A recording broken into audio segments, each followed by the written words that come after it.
नमस्कार दोस्तों। तो आज के वीडियो में हम आपको बताने वाले कि रामेश्वरम आके आप मणि दर्शन कैसे कर सकते हैं।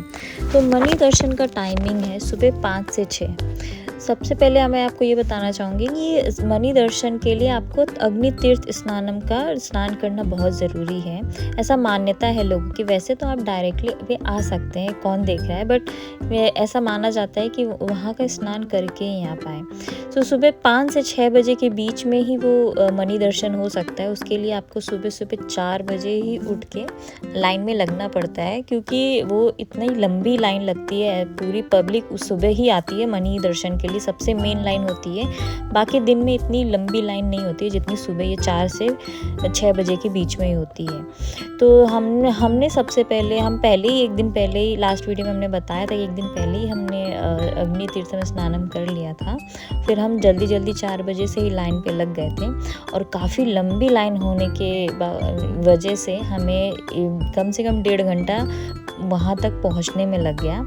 धीरे धीरे हमारी लाइन बढ़ रही थी। तो यहाँ पे सुबह कोई भी फ्री दर्शन नहीं होता है। सुबह आपको टिकट लेना ही पड़ता है। 200 रुपये की टिकट होती है। वैसे तो नॉर्मल में 50, 100 एंड 200 तक की टिकट होती है, बट सुबह 100 और 50 बंद हो जाती है। सिर्फ 200 की टिकट ही मिलती है, और वो सिर्फ मणि दर्शन के लिए ही मिलती है।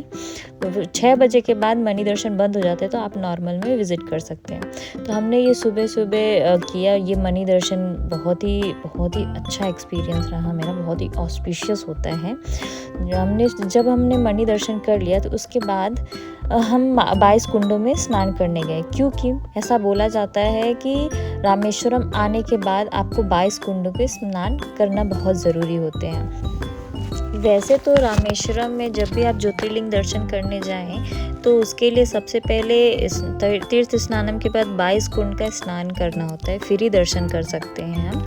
लेकिन हम सुबह इतनी जल्दी मणि दर्शन होते हैं कि आप वो टाइम इतना आपको 22 कुंड स्नान करने में चला जाएगा कि फिर आप मणि दर्शन नहीं कर पाएंगे।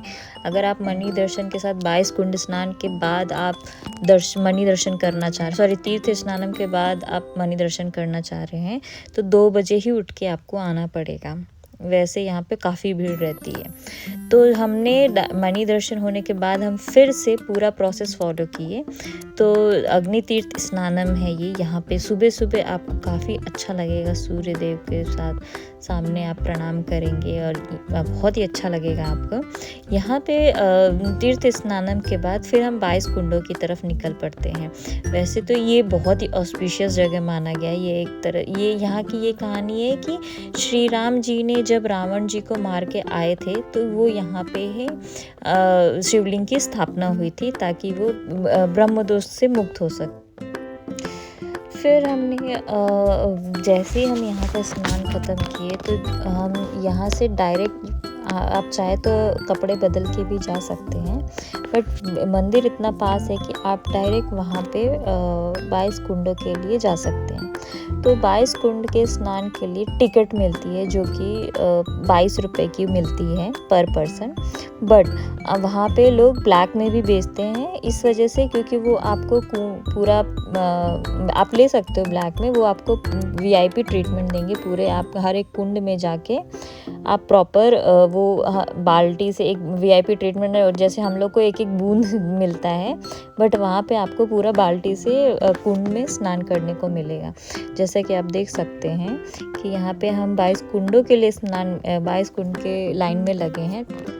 अगर आपको बहुत ज़्यादा VIP ट्रीटमेंट चाहिए तो ही आप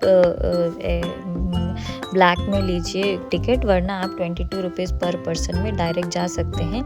आपको हर एक कुंड में जाना होगा सामने, और सामने से वो बाल्टी से आपको पानी फेंकते हैं, और वो एक स्नान हो जाता है। इसी तरह सीधे आप 22 कुंडों तक जाते रहिए, तो आपको वो स्नान करने में हेल्प करेंगे। लाइन लगना पड़ता है जो भी नॉर्मल दर्शन के लिए आते हैं, और जो VIP के लिए आते हैं उनके लिए अलग लाइन होती है, जो प्रॉपर उनको बाल्टी डाल के उनको नहलाते हैं। और मैं तो इतना नहा ली थी कि लग रहा था कि 22 कुंड का स्नान मतलब 22 दिन का स्नान हो गया है। कि लोग यहाँ बहुत ही धार्मिक हैं। और आपको मतलब ठीक है, वहाँ लोग अपने लोगों को ज़्यादा प्रेफरेंसेस देते हैं। हम नॉर्थ से थे तो हमें थोड़ा कम प्रेफरेंसेस मिल रहा था, बट ठीक है, जैसा भी है बहुत ही अच्छा एक्सपीरियंस रहा मेरा। तो यहाँ से हम निकलते हैं जैसे वैसे मेरा ऐसा मैं बोल सकती हूँ कि आप नियर बाय ही होटल करें, क्योंकि वहाँ लोग सुबह इतनी भीड़ रहती है कि आप कपड़े बदलने में आपको बहुत टाइम लग सकता है, आपको बहुत डिले हो सकता है। तो जब आपका 22 कुंड स्नान हो जाता है तो आपको कपड़े चेंज करने में टाइम लग सकता है। तो अगर आप नियर बाय होटल लिए रहेंगे तो आप इजीली कपड़े चेंज करके डायरेक्टली फिर मंदिर में जा सकते हैं। हमारा होटल बहुत ही करीब था तो हमने फटाफट से अपने कपड़े चेंज किए और दोबारा से मंदिर की लाइन में लग गए। इस 6 बजे के बाद नॉर्मल दर्शन के लिए 50, 100 एंड 200 की टिकट मिलते हैं। 50 में नॉर्मल जाते हैं और 100 और 200 में VIP से और एक्स्ट्रा VIP में जाते हैं। तो हमने 100 रुपीज़ की टिकट ली थी। आप चाहे तो यहाँ पे अलग अलग प्राइसेस के पूजा होते हैं, यहाँ पे आके आप एक्सपीरियंस करके आप पूजा करवा सकते हो। अलग अलग से लोग आ रहे थे, करवा भी रहे थे, अगर आप चाहो तो एक्सपीरियंस कर सकते हो। बाकी फिर हमने नॉर्मल दर्शन भी किया। 2 बार भगवान जी ने भोलेनाथ ने हमें 2 बार दर्शन करने का मौका दिया अपने यहाँ पे। तो हमने 2 बार दर्शन करके फटाफट से हम निकल गए, क्योंकि हमें 2 दिन ऑलरेडी हो चुका था रामेश्वरम में और हम 1 दिन पूरा लोकल एक्सप्लोर कर ही चुके थे। तो हमें फिर निकलना था कन्याकुमारी के लिए। सो कन्याकुमारी में बेसिकली हमें डायरेक्ट ट्रेन मिली नहीं, और मैंने जैसा लास्ट वीडियो में बताया था कि रामेश्वरम से बहुत कम ट्रेनें चलती हैं। मदुरई के लिए आपको रेगुलर मिल जाएंगी, बट आपको कन्याकुमारी या बेसिकली अदर जगह के लिए रात में ही ट्रेन चलती है। तो बेटर है कि आप या तो अपने जगह से डायरेक्ट रामेश्वरम आएँ या फिर मदुरई आएँ।